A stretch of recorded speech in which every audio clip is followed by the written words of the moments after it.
जय श्री ओम नमः श्रीदेव्याः। जय श्री ओम नमः श्रीदेव्याः। मोक्षमार्गस्य नेतारं वेत्तारं कर्मभूभृतां ज्ञातारं विश्वतत्त्वानां वन्दे तद्गुणोलब्धये। बोले अनंत अनंत परम सिद्ध भगवान की जय। देवादिदेव श्री एक श्री शांतिनाथ भगवान की। धर्मदेश शासन न्याय भगवान महावीर स्वामी की।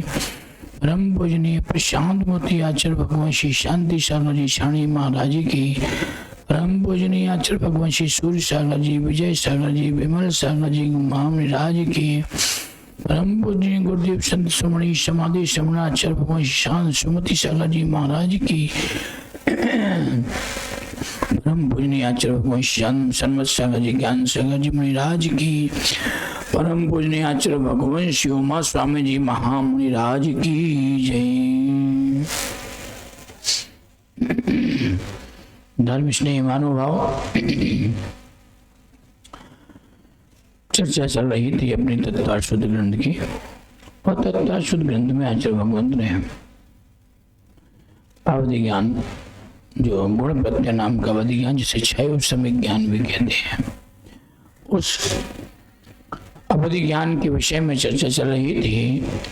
आचार्य भगवंत ने उसके 6 भेद बतलाए थे: अनुगामी, अनुगामी, वर्तमान, हीयमान, अवस्थित, अनवस्थित।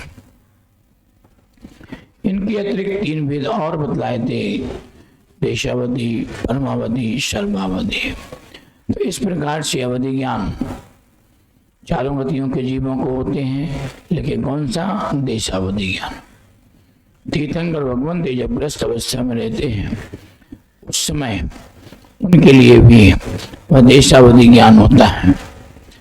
और जो सर्वावधि ज्ञान होता है वह चरम शरीर में राजों को ही होता है। इसलिए वो तीर्थंकर महाराज सर्वावधि ज्ञान को धारण करने वाले परम तपस्वी और तत्वमोक्षगामी होते हैं। ऐसी चर्चा चल रही थी।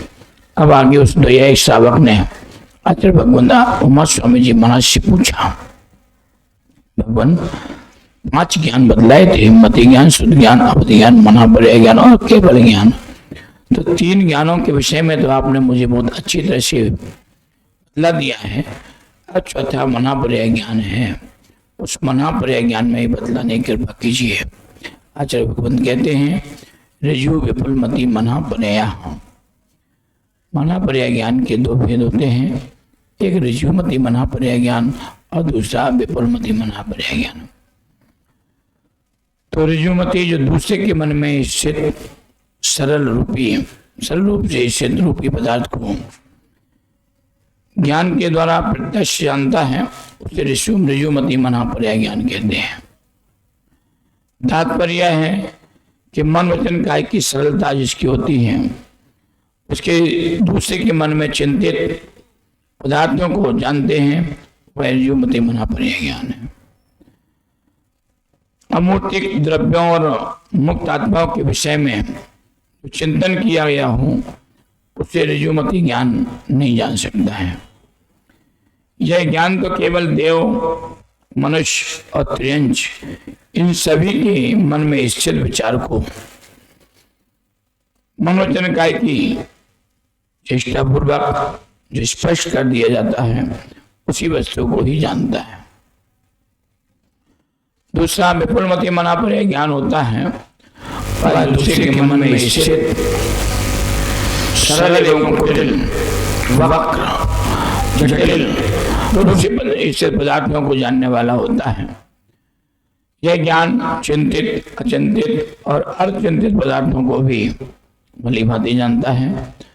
लेकिन इन स्मृति मनापर्य ज्ञान में विशेषता है कि वह मानसोत्तर पर्वत के भीतर भीतर ही जानता है, मानसोत्तर पर्वत के बाहर की वस्तुओं को नहीं जानता है।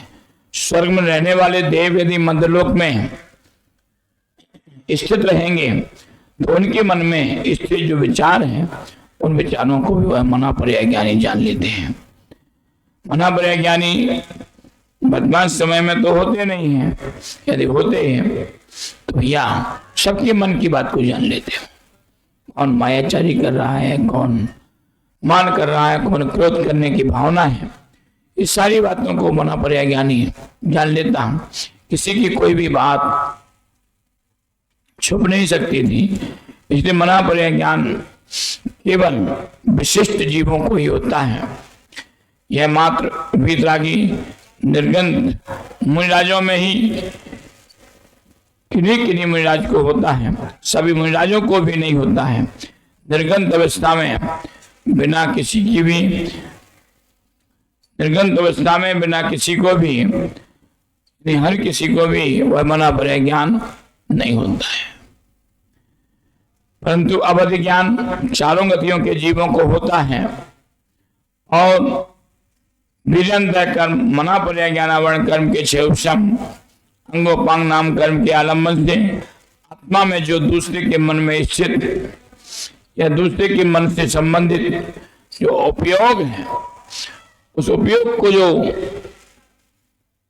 उत्पन्न करता है, उत्पन्न हुआ है या जन्म देता है, उसे मना पर्याय ज्ञान कहते हैं।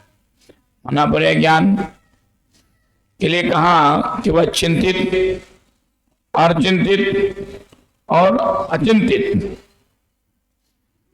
क्या सोच रहा है, क्या कर रहा है, क्या इसने विचार किया था, भूतकाल में पूर्व में क्या सोचा था, वर्तमान में क्या सोच रहा है और भविष्य में क्या सोचेगा, यह सब मना पर्याय ज्ञानी बता सकते हैं। लेकिन ऋजुमती मना पर्याय ज्ञान जिन मुनिराजों को हुआ है, वे अधिक से अधिक 7-8 भाव की बात को बता सकते हैं और जगन रूप से 3-4 भावों की बात बता सकते हैं। लेकिन विपुलमती मना पर्याय ज्ञान जिसे कहा ना कि वहां जटिल रूप से भी दूसरे के मन में स्थित बातों को, पदार्थों को जानता है, तो वह मना पर्याय ज्ञानी असंख्यात भावों की उत्कृष्ट रूप से बता सकता है और जगन रूप से 2-3 भाव तक की जान सकता है। लेकिन जीवों ने, इसने भूतकाल में संख्यात भाव पहले क्या सोचा था, ये विपुलमती मना पर्याय ज्ञान को धारण करने वाले मुनिराज बता देते हैं। लेकिन एक विशेषता है, यह मना पर्याय ज्ञान जिनका आचार वर्धमान होता है उनके लिए ही होता है, संयमी जनों को ही होता है। इसलिए यहां मना पर्याय ज्ञान वर्धमान चारित्र वालों के लिए कहाँ है। यदि आप चाहते हो कि मेरी बुद्धि बढ़े, ऐसे मुझे भी मना पर्याय ज्ञान हो, तो भैया कहते हैं आचार्य कि जिन्हें कषाय, जिनके मन में कषाय उत्पन्न होती है, जो तीव्र क्रोध करते हैं, मान करते हैं, मायाचारी करते हैं, लोभ करते हैं, चिंता को पालन करते हैं, ऐसे जीवों की बुद्धि ज्ञान निरंतर घटता रहता है। बुद्धि और ज्ञान उन्हीं जीवों के बुद्धि को प्राप्त होते हैं जो चिंताओं से मुक्त रहते हैं, जो परिणामों को विशुद्ध रखते हैं, जिनके मन में किसी प्रकार की कषाय नहीं होती है। तो अपनी परिणामों को जितना निर्मल और विशुद्ध रखोगे, तुम्हारी विशुद्धि भी उतनी अधिक बढ़ेगी और तुम्हारी बुद्धि भी उतनी अधिक बनेगी। कहते हैं कि जो व्यक्ति ज्यादा टेंशन में रहता है, चिंता में रहता है, चिंता करता है, वह पागल भी हो जाता है। इसलिए चिंता करने वाले लोग तनावग्रस्त होते हैं और वे तनावग्रस्त लोग अपनी बुद्धि को छीण करते चले जाते हैं। तुम चाहो कि हम अमुक देवी देवताओं की पूजा कर लेंगे, अमुक भगवान की पूजा कर लेंगे, तो उनके माध्यम से हमारे लिए बुद्धि बढ़ जाएगी, ऐसा नहीं है। बुद्धि बढ़ने का एक ही सरल उपाय है कि हम अपने परिणामों को निर्मल बना करके रखें। इसलिए मना पर्याय ज्ञान उन बुद्धिमान जिनकी चारित्र की वृद्धि हो रही है उनके लिए होता है। अब उस द्वैयायिक श्रावक ने आचार्य भगवंत उमा स्वामी जी महाराज से प्रश्न किया कि भगवान आपने मना पर्याय ज्ञान के विषय में तो बतला दिया, लेकिन आपने दो ज्ञान बतलाए थे, एक ऋजुमति और दूसरा विपुलमति। तो ऋजुमति और विपुलमति मना पर्याय ज्ञान में अंतर क्या है? कहते हैं विशुद्ध प्रतिपादाभ्यम तद विशेषा। उन दोनों ज्ञानों में यानी मति ज्ञान की जो ऋजुमति और विपुलमति है, उन दोनों मना पर्याय ज्ञानों में विशुद्धि और अप्रतिपाद की अपेक्षा से विशुद्धता है। विशुद्धि मना पर्याय ज्ञान अधिक विशुद्ध होता है विपुलमति मना पर्याय ज्ञान, क्योंकि वह आत्मा में जो उज्ज्वलता उत्पन्न होती है उसी का नाम विशुद्धि है, और इसलिए विपुलमति मना पर्याय ज्ञान में अधिक विशुद्धि होती है, ऋजुमति मना पर्याय ज्ञान में कम विशुद्धि होती है। अप्रतिपाद संयम के परिणामों की हिदायतम गिरावट होने के कारण से ऋजुमति मना पर्याय ज्ञान छूट भी सकता है। दूसरे रूप से कह दें कि संयम के परिणामों की वृद्धि होने से फिर गिरावट न होना, उसका नाम अप्रतिपाद है। और अप्रतिपाद विपुलमति मना पर्याय ज्ञान वर्तमान चार्ज वाले का होता है, इसलिए वह केवल ज्ञान होने तक बराबर बना रहता है। लेकिन ऋजुमति मना पर्याय ज्ञान नियमान चालित को धारण करने वाले के होता है, इसलिए वहां बीच में छूट भी जाता है। तो यही विपुलमति और मना पर्याय ज्ञान में अंतर है। लेकिन चपक श्रेणी पर चढ़ने वाले जो मुनिराज होते हैं और तद्भव मोक्षगामी मुनिराज होते हैं, विपुलमति मना पर्याय ज्ञान उन्हीं मुनिराजों को होता है। अब फिर उस द्वियायिक श्रावक ने आचार्य भगवंत उमा स्वामी जी महाराज से प्रश्न किया कि हे भगवान, आपने ऋजुमति विपुलमति मना पर्याय ज्ञान में अंतर और विशेषता तो बतला दी है, लेकिन अब अवधि ज्ञान और मना पर्याय ज्ञान में क्या विशेषता होती है, इसे बतलाने की कृपा कीजिए। विशुद्धि क्षेत्र स्वामी विषयभ्यो वधि मना पर्याय। अवधि ज्ञान और मना पर्याय ज्ञान में अंतर किसका है? विशुद्धि, क्षेत्र, स्वामी और उसके विषय की अपेक्षा, इन दोनों में अंतर है। क्षेत्र किसे कहते हैं? जो जितने स्थानों में स्थित मन के भाव को जानता है वह उसका क्षेत्र है। स्वामी का क्या मतलब है? जो मना पर्याय ज्ञानी है वही उसका स्वामी है, जो अवधि ज्ञानी है वह अवधि ज्ञानी का स्वामी है। मना पर्याय ज्ञान द्वारा जानने योग्य दूसरे के मन में स्थित रूपी पदार्थ को विषय कहते हैं। अब कहते हैं कि अवधि ज्ञानी जो योगी हैं वह मना पर्याय ज्ञान की अपेक्षा विशुद्ध विशिष्ट होते हैं। मना पर्याय ज्ञान का क्षेत्र मानसूत्र पर्वत के भीतर है।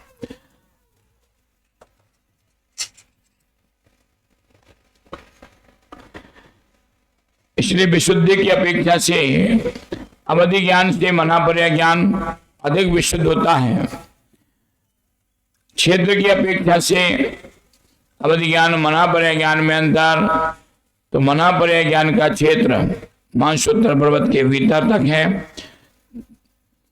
लेकिन अवधि ज्ञान का क्षेत्र सर्वलोक है। स्वामी की अपेक्षा से मना पर्याय ज्ञान में अंतर, मना पर्याय ज्ञानी उत्कृष्ट चाद वाले के होता है। फिर संयत नामक 6वें गुण स्थानवर्ती मुनिराज से लेकर के 12वें गुण स्थानवर्ती मुनिराज इसके स्वामी माने गए हैं। लेकिन अवधि ज्ञान के स्वामी चारों गतियों के जीव होते हैं, और वो चारों गतियों के जीव में संयमी असंयमी दोनों प्रकार के होते हैं। तात्पर्य यह है कि अवधि ज्ञान चौथे असंयत गुण स्थान से लेकर के 12वें गुण स्थानवर्ती मुनिराजों के होता है। विषय की अपेक्षा से दोनों में अंतर अवधि ज्ञान की प्रवृत्ति रूपी पदार्थों में होती है। मना पर्याय ज्ञान की प्रवृत्ति अवधि ज्ञान के द्वारा जाने गए पदार्थों के अनंत में भाग में होती है। यानी मना पर्याय ज्ञान अवधि ज्ञान के द्वारा जाने गए पदार्थ के से भी सूक्ष्म होकर के वह अनंत में भाव को जानता है। विशुद्धि का निर्मलता जिस स्थान में जितने स्थित भावों को जानता, वह क्षेत्र और स्वामी की प्रयोगता, विषय का ज्ञान, ये सब अवधि ज्ञान और मना परे ज्ञान में विशेषता के साथ में अंतर पाया जाता है। तो इस प्रकार से अवधि ज्ञान और मना परे ज्ञान में अंतर हुआ। अब आगे कहते हैं मति ज्ञान और शुद्ध ज्ञान के विषय में क्या अंतर है, यानी इस मति ज्ञान और शुद्ध ज्ञान का विषय क्या है। इसके लिए कहा मति श्रुतियो निबंधो द्रव्येषु सर्वपर्यायेषु। आचार्य भगवंत कहते हैं कि मति ज्ञान और शुद्ध ज्ञान का विषय सभी द्रव्यों के कुछ पर्यायों में होता है, यानी शुद्ध ज्ञान सभी द्रव्यों को अच्छी तरह से जानता है, लेकिन उसकी सभी पर्यायों को नहीं जानता है, कुछ पर्यायों को जानता है। वह भी कौन सी? रूपी पदार्थ,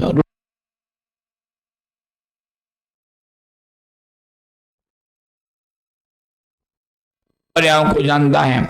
सभी पर्यायों को जानने की शक्ति उस मति ज्ञान में और शुद्ध ज्ञान में नहीं होती है, क्योंकि ज्ञानावरण कर्म का क्षयोपम, मति ज्ञानावरण और शुद्ध ज्ञानावरण कर्म का जितना क्षयोपम होता है उसी प्रकार से जानता है। जब ज्ञानावरण कर्म का क्षय होने पर ही मति ज्ञान शुद्ध ज्ञान उन सभी द्रव्यों की सभी पर्यायों को जानने की शक्ति प्राप्त कर सकता, लेकिन जान नहीं सकता है। इसलिए मति ज्ञान शुद्ध ज्ञान को क्षयोपमिक ज्ञान कहा गया है। इनमें सब जानने की योग्यता नहीं होती है। मति ज्ञान इंद्रियों के अवलंबन भूत होता है, इसलिए जिस द्रव्य में रूपादि हैं उसी को वह जान सकता है, उसमें भी सभी पर्यायों को वह नहीं जानता है। शुद्ध ज्ञान भी प्राय करके शब्द निमित्त तक होता है, लेकिन वह शब्द संख्यात ही है, परंतु द्रव्य पर्याय संख्यात, असंख्यात और अनंत भेद रूप है। अतः संख्यात शब्द सब पर्यायों को विषय नहीं कर सकते हैं, इसलिए सभी द्रव्यों की कुछ पर्यायों को ही वह मति ज्ञान और शुद्ध ज्ञान जानते हैं। विषय संबंध का नाम निबंध है, जो पर्यायों के द्वारा प्राप्त किए जाते हैं या पर्यायों को प्राप्त होते हैं उन्हें द्रव्य कहते हैं।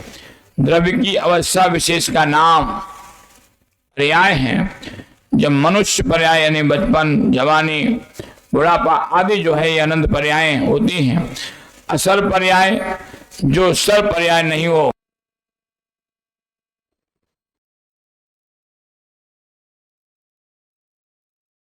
मति ज्ञान और शुद्ध ज्ञान की प्रवृत्ति कुछ पर्यायों से सहित द्रव्यों में ही होती है। मति ज्ञान धर्म आदि द्रव्यों को, गति आदि परिणामन को जान लेता है। इसी प्रकार शुद्ध ज्ञान भी धर्म आदि द्रव्यों की पर्यायों को जानता है। जीव व पुद्गल को चलने में सहायक धर्म द्रव्य होता है, जीव पुद्गल को ठहरने में सहायक अधर्म द्रव्य होता है। जीव सभी द्रव्यों को स्थान देने में आकाश द्रव्य होता है, परिवर्तन परिणमन कराने के लिए काल द्रव्य होता है। इस प्रकार से मति ज्ञान और शुद्ध ज्ञान की सभी द्रव्यों की कुछ पर्यायों का जो ज्ञान है, बोध है, वह बोध के विषय में आचार्य भगवंत उमा स्वामी जी महाराज ने कहा। इस प्रकार से हमें अभी तक 4 प्रकार के ज्ञानों का वर्णन ज्ञान हुआ, मति ज्ञान, शुद्ध ज्ञान, अवधि ज्ञान और मना पर्याय ज्ञान। अब आगे जैसे जैसे आचार्य भगवान सूत्रों का निरूपण करते जाएंगे, अपन उसी प्रकार से उन सूत्रों पर, उन ज्ञानों पर चर्चा करते चले जाएंगे। इन्हीं मंगल भावनाओं के साथ भगवान महावीर स्वामी की